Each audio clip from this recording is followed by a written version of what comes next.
Welcome to another episode of Folktales Then and Now. I'm really glad you can join me again. Just a little reminder of the premise of this podcast. Each episode I'll choose a story from a book I came across in the Peak District called Folktales of the East Midlands. It was written by a local author, Eric Swift, and this particular edition was published way back in 1954, and where I normally call it my little blue book, because it is a little blue book. Each podcast episode, I choose a story from the book, I read this story in full, and then we'll try to bring it back to life again by heading out on location and stepping into the landscape itself.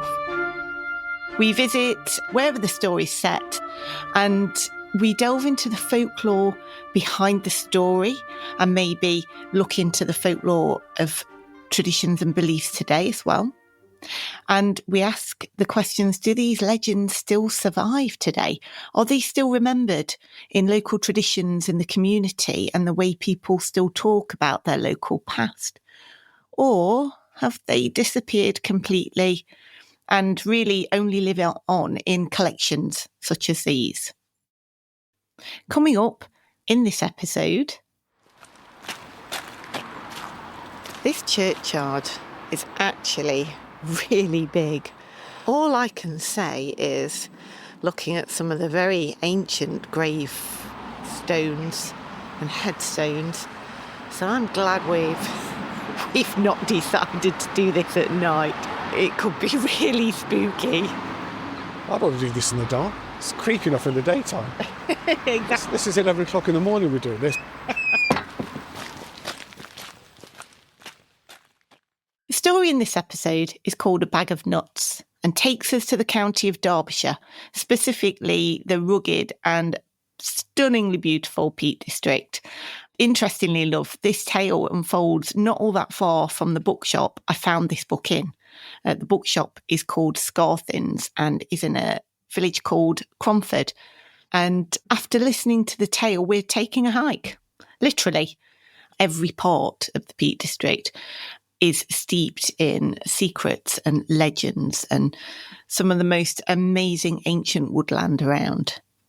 Me and my producer Mark are going to trace the Thieves Route in our adventure for this episode. We'll talk about the folklore as we go along. We talk about the traditions and history of the place that the story is set in and see how the communities and rural life in England in the 1700s, which has shaped this wonderful tale, and see what it's like, and also see if this story still exists. Before I read the story, just a quick note about some of the content. I read the story exactly as it's been written in this book. Some of the words are different to what we say now, but just bear in mind I'm being true to the story and I'm reading it exactly how it's written in the book. So settle in, grab a cup of tea or put your headphones on as I read you the story, A Bag of Nuts.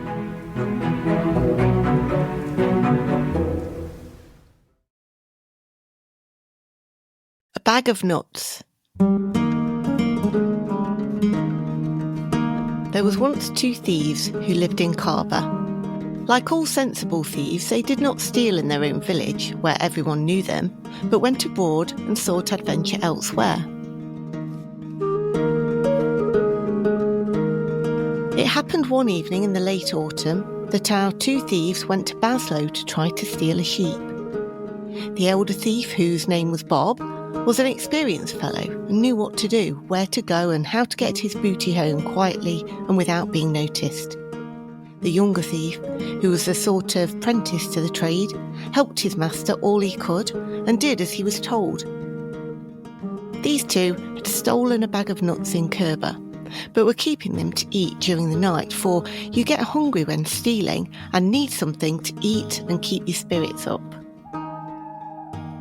When they reached Baslow, it was already dark, and they thought this would be a good place from which to steal a sheep. Bob decided not to cross the Derwent to the pastures beyond, for that would mean dodging the tollgate man at Baslow Bridge, who would notice them and be able to describe them afterwards. And even if they tried to wade across a little higher upstream, the miller might hear them, or his dog might bark and rouse everybody. No, it would be better not to go any farther. So the apprentice was to wait in the porch of Baslow Church, which is on the far side of the building away from the road, while Bob looked around Baslow till he found a good sheep. Then he would bring his prize to the porch and the two could carry it home in turns to Carver. It was a moonlight night, but the porch was in deep shadow. The apprentice sat there in the dark and waited. It was dull, with nothing to do, and he must not strike a light. Then he remembered the nuts, a welcome diversion. He began to crack them with his teeth and munch them cheerfully to pass the time away. Now every night the sexton came and rang the curfew in Baslow Church, and then locked the place behind him. This time, as he came along the path between the gravestones, he heard noises, cracklings and scrunchings and fidgetings in the porch.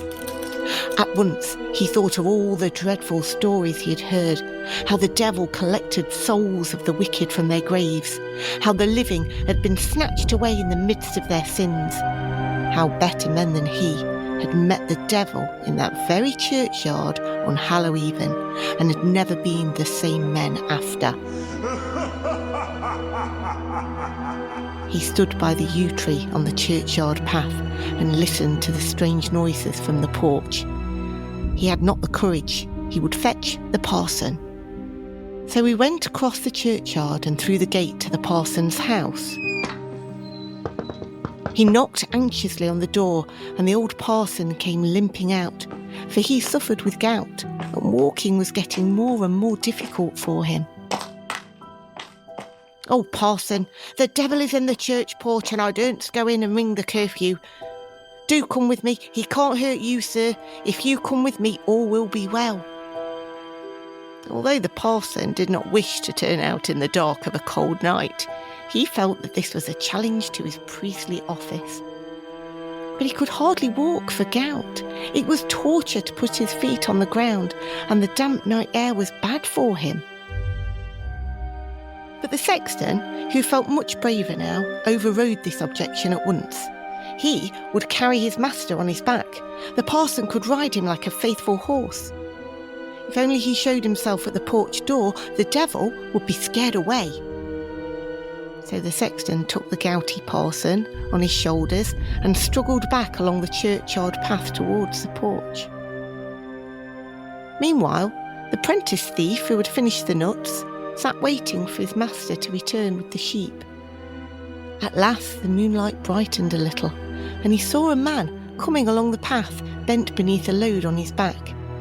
He went to the door of the porch and asked eagerly, "Is it a fatten?" But this was too much for the sexton. He was now certain that the devil had come to collect souls from hell.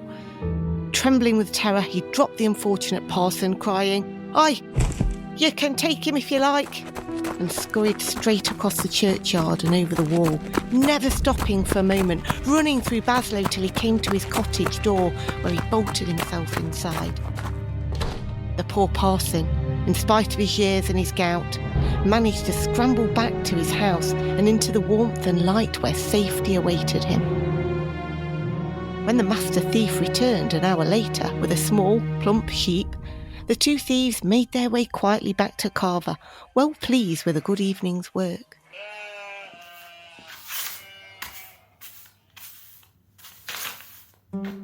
Next morning, when the sexton swept out the porch, he found traces of muddy boots and wisps of wool and the shells of nuts on the floor. He told the parson he was sorry, and the latter, who was rather ashamed of being so frightened, decided not to say any more about it.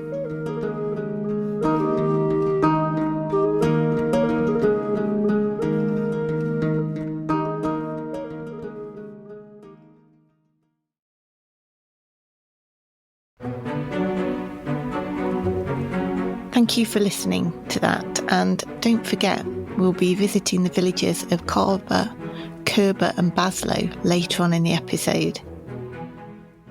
So let's look at this story, and the moral of the story. It's not actually all that clear, to be honest. It would be different if the thieves hadn't got away with the sheep theft. We could say crime doesn't pay. But in this story, actually, crime did pay. So I think the other aspect of it is accountability. If you've done something wrong, or if you've sort of wronged somebody, then acknowledge that you've done wrong and apologise. I think that could be a big take on this story, that we're all human, we all make mistakes in whatever circumstance. But if you do, then make it right with that person. The other things that we're going to look into on this story is the period that it's set in, but also the characters, and because the characters shape the majority of this story. The period, we think it's based in the 1700s, and this is around the Stuart period. We've based this on the mention of a few things. First, for the toll gate on Baslow Bridge. So Baslow Bridge wasn't completed until 1609, so we couldn't set this story in the 1500s. There was the general sheep theft, no mention of the mills. This gives us a broad estimate. The curfew is also mentioned in this story. The sexton goes and rings the bell of the curfew every night. Curfews originally meant cover fire, and this was to protect the villagers from their own carelessness. They used fire daily for lighting, cooking and heat, but the majority of these people at this time lived in wooden buildings or had thatched roofs still. And the curfew was telling everybody to cover or extinguish the fires to keep them and their homes safe. It was also to prevent public disorder. It was a signal for everyone to go indoors, and more commonly the curfew that we know is be indoors. The pubs close, the taverns and inns back in those days then closed their door. And back then, if you were found outside after curfew, you could be punished. Sheep theft as well. Well, this was a huge thing in rural Britain, and specifically in the area we're talking about in Derbyshire. At this time, there was gangs and individuals due to the economical struggles of the time. Theft like this, any livestock, hit rural communities very hard. There was no wool for trading. There was no livestock for trading. And actually, the crime was so rife, it became punishable by death. And we can see evidence of that. In some places, there's a place in Derbyshire called Ingleby, where there's the hangman's stone. These were markers of places of execution of sheep thieves or livestock thieves in general. These lone stones were a subtle reminder to everybody that justice will be done. There are the sheep thieves, obviously, is, one set of the characters, the elder and his apprentice. There's also the clergymen. Back then, as we've said before, churches feature in a lot of local history because they were the hub of these communities. And the sexton was an officer of the church. He did ring the bells for the curfew. He kept the church clean and maintained the building. And he was in charge of maintaining the graves and even digging the graves in the first place, which is probably why he was quite superstitious. So looking deeper into the superstitions and beliefs of what happened when people passed away back then, this significantly ties in with the story. And these beliefs can go some way to explaining why the sexton had a fear of the supernatural and his mind reacted when he heard strange noises in the porch, especially on significant evenings such as Hallows Eve. It also brings into the folklore behind the dew tree and why every graveyard has one, and why it's mentioned as part of the graveyard description.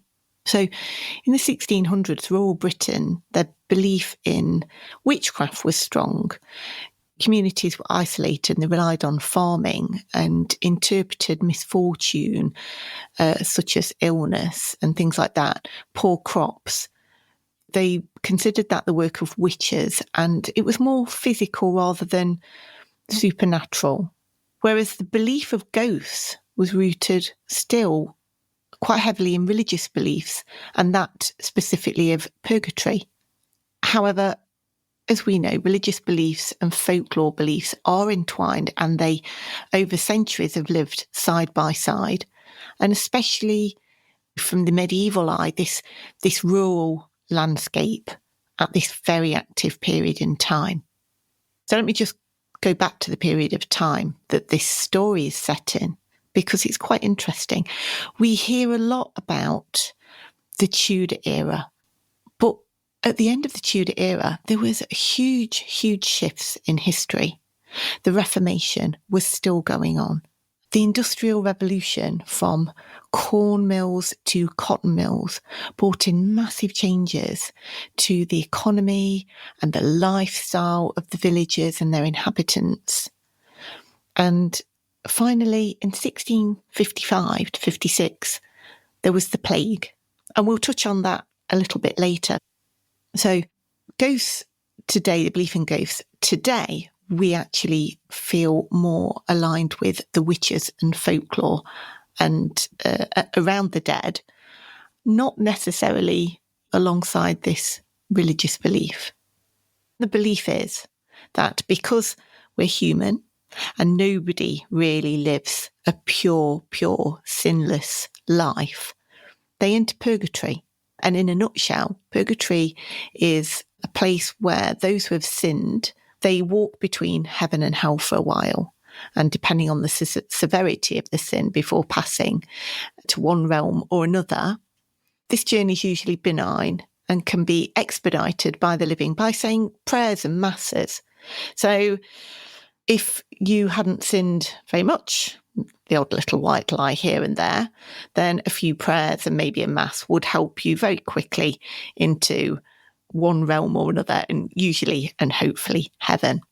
And if your sins were really bad, then it would take a lot more. But again, people genuinely believed a few masses, lots of prayers from their beloved or even their community would help them on their way to an everlasting peace. But then there's the dangerous dead, or the wicked or unquiet dead. They're another section. They all sound worthy of a horror film plot, but these are thought to have risen by the handiwork of Satan. And these ghosts go on to do harm and violence to the living, whether out of revenge or spite. And the belief here is that the hauntings can be stopped by rituals such as digging up and burning of the remains or disposing of them in lakes. And there's quite a lot of ghost stories at this time. And in Baslow, St Anne's Church by the mid-1600s would have become an Anglican church after the Reformation. And while purgatory probably wasn't believed as much, the tales of ghosts and lost souls were. And moreover, they were aligned with demonic hauntings, devils and angels, which maybe were even more angst-inducing to the congregation and even the clergymen at the time. Finally, there's the churchyard itself and the yew tree, which in folklore, more than any other tree, is associated with death. This goes back to ancient Celtic mythology and explicitly linked with the other world, and its ancient magical properties also believed to ward off evil spirits. There's an age-old story that the tree's roots would grow down through the eyes of the dead that are buried there and keep them in their place. It's all very gruesome, isn't it? This story, in a way. But as such, the yew tree became the churchyard tree of choice and can even today be commonly found in churchyards all over Britain. But it still stands the test of time, as there's evidence it was part of the British landscape before the Ice Age. And the oldest yew tree in Europe is right here in the UK, in Perthshire, Scotland. The Fortinghall Yew is reportedly between 2,000 and 5,000 years old and can still be visited to this day in, yes, you've guessed it, a graveyard of Fortinghall Church. So we're going to go out on location and visit all these places. And do you know what? I would love to do this at night, as per the story. Think spooky, bright moonlight bouncing off a headstone kind of vibe. But my producer has, let's say, a low fear threshold. But for the sake of getting some great daylight footage for you to see online, we've both decided to take the safer daylight route instead. So come with me as we go to the Derbyshire wilds and explore whether a bag of nuts still echoes through the peaks today, or whether it's faded quietly into the mists of folklore.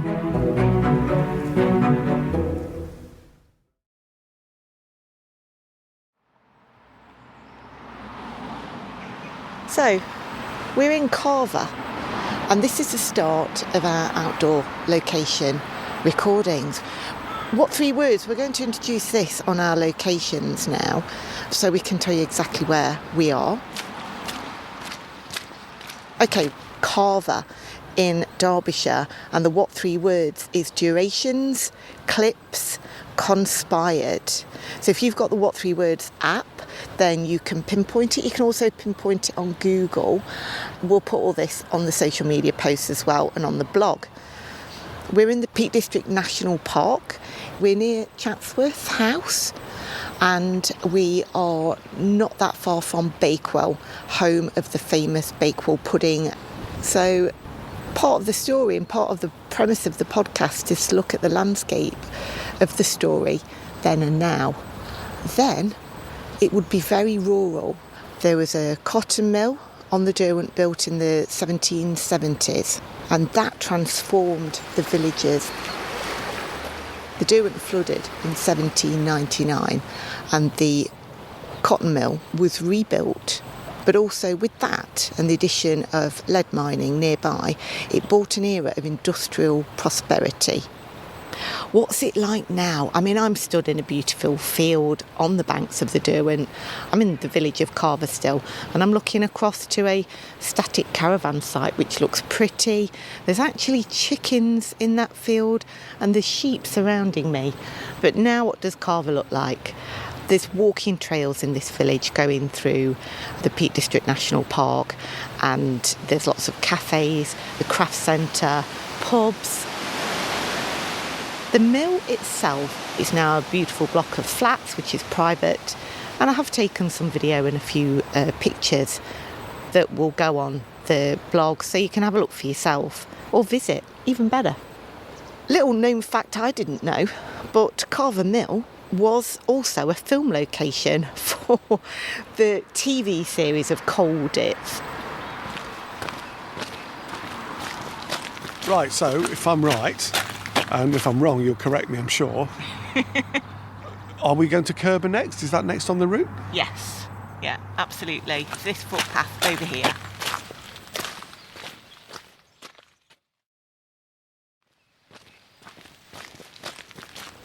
Because Carver and Kerber, which is the place in the story where the thieves head to, where they've stashed their bag of nuts for a late night snack, they're quite small villages, and they actually share a church and a school.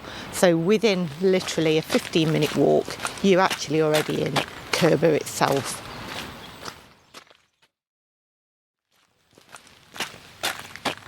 We've arrived at Baslow. We're standing in the Nether End car park because we've walked, obviously, but if you are driving, we highly recommend that you always park in designated car parks in the Peak District because it does get so busy. I'll put the what 3 words location on here in case you're driving through. And you'll know you're at the car park because there's a very nice traditional sweet shop as you drive into the car park. Can we go in? Go and have a quick look. What, are you 5? Well, yeah, later.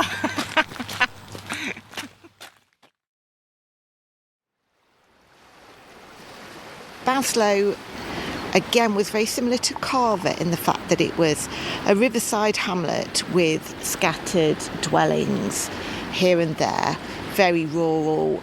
Farming again was very big, and this is where we get to the crux of the thieving and why that there's so much emphasis on the watchman's gate, things like that on the bridges, which we'll come to in a moment. But what's it like now? It's right near Chatsworth House, which is pretty famous, and among other things is a filmmaker's favourite for anything period, like Jane Austen films, things like that. We'll visit the church shortly. We just sat looking at the bridge in Baslow. The what three words is worth, buzz, gratuity. It's still there, and it's a now Grade 1 listed building. It was built in 1608, and this is key to our story and dating it. There's a toll gate is still there. There's beautiful picturesque views of which we've took some footage, which you can see. But for here, the River Derwent is quite shallow. The river is a bit murky, but it's fast flowing. In the story, the thieves mention not going over the bridge because they want to avoid the watchmen on the toll bridge. So the toll bridge isn't a toll as in collecting money. In these times, many villages and communities were protected by bridges with this little stone building, and that's because every able-bodied man in the village took turns in a night watch to stop things like thievery, because it got so bad in some communities that they were starving. They'd got nothing to trade with, so it was like it was having a watchman on any entrances to the village where possible. You can just imagine here the flame torch walk that the village men took each night, fiercely guarding their land, their community. And I think it started about 9 p.m. and they were there till 6 a.m. every morning. And obviously back in those days, most people woke up when the sun rose. And if they're farming community, they'd be up early anyway. You can get across this by car, but it's only one lane. And walkers beware, because there's no pavement as such on this. So you just have to be really careful if you're walking across.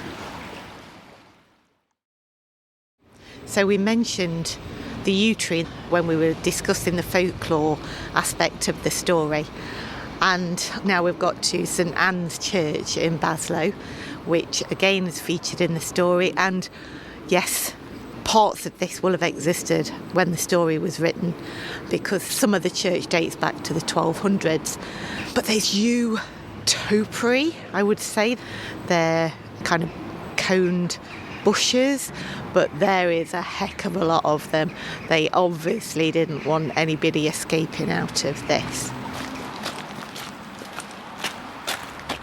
This churchyard is actually really big. All I can say is, looking at some of the very ancient grave stones and headstones, so I'm glad we've not decided to do this at night. It could be really spooky. I'd want to do this in the dark. It's creepy enough in the daytime. Exactly. This is 11 o'clock in the morning we're doing this.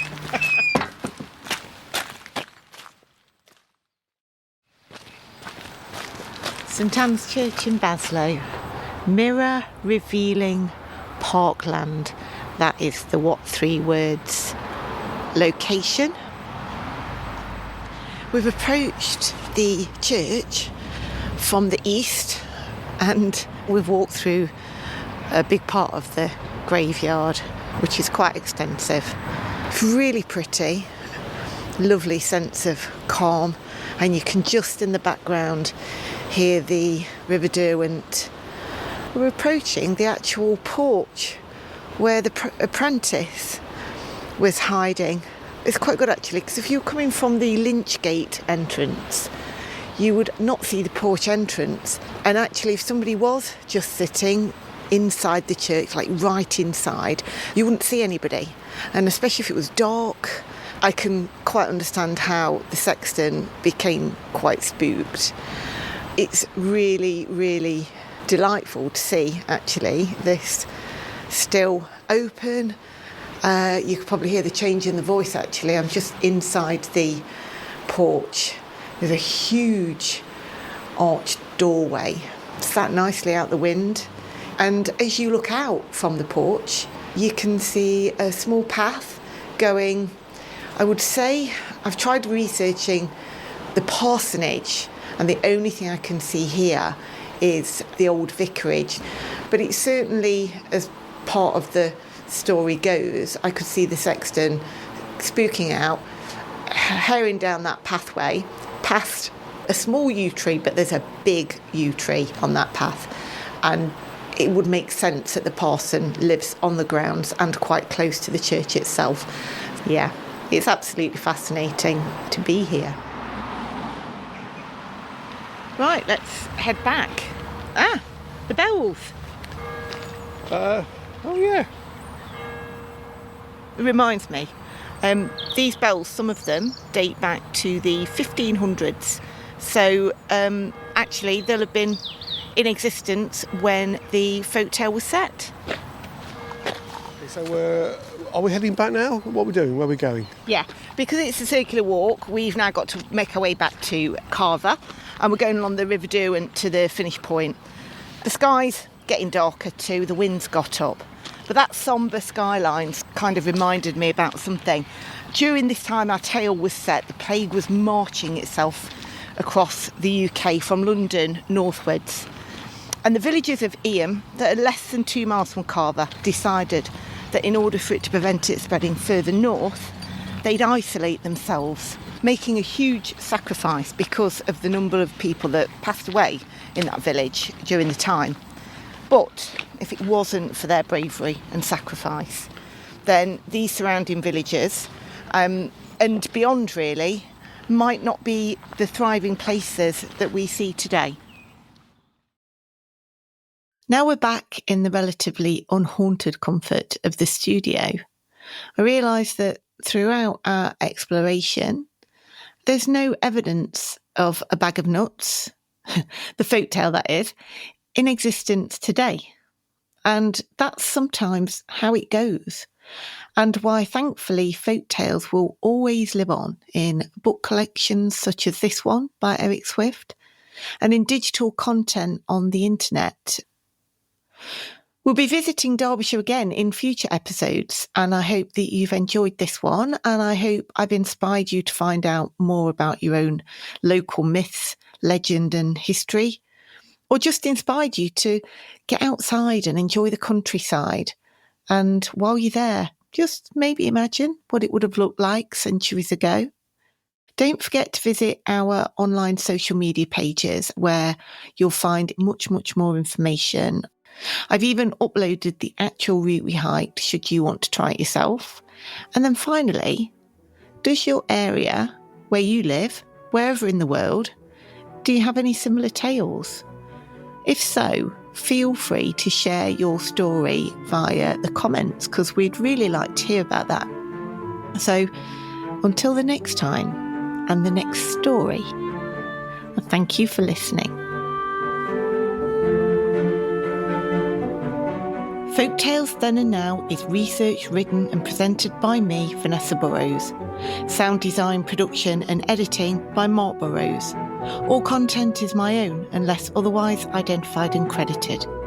For more information and social media links, visit folktalespodcast.com. Special thanks and credit to Eric Swift, author of Folktales of the East Midlands, whose work inspired this podcast.